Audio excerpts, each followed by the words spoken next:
Tusk to take the floor. Thank you, Preben. Good afternoon.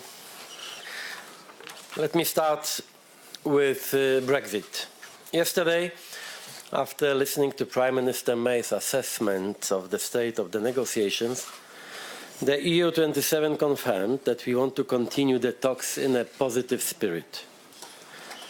Leaders expressed their full trust in Michel Barnier and asked our negotiator to continue efforts to achieve an agreement.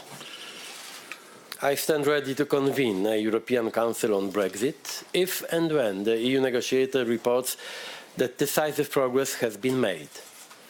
And we should be clear that, as for now, not enough progress has been made. As there is a lot of speculation about the length of the transition period once the UK leaves the EU, let me say this. The issue of the length of the transition period was not discussed among the EU27 leaders yesterday.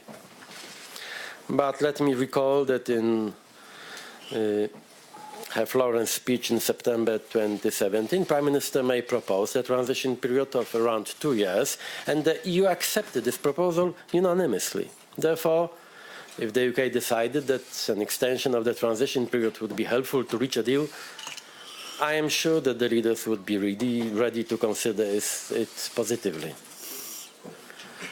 Today we also discussed migration and reconfirmed our objective to stop the flow of illegal migration.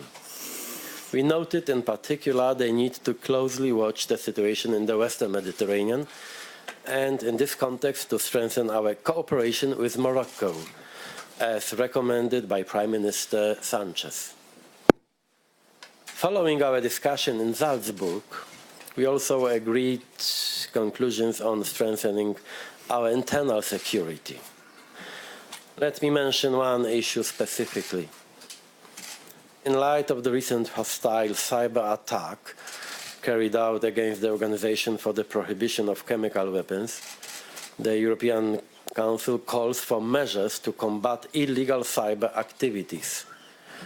In this context, we ask ministers to work on a sanctions regime that will be specific to cyber attacks. Such a regime should help to protect our citizens, companies and institutions from all kinds of cyber security threats. Finally, on today's Euro Summit, the aim was to assess the state of play of the EMU reform and to keep up the momentum for change. We agreed that we need to accelerate the technical work. We want to get an agreement on the banking union and the ESM in December. I hope our discussion today will inspire the Eurogroup to act more dynamically. Thank you. Thank you. And now the President of the European Commission, Jean-Claude Juncker.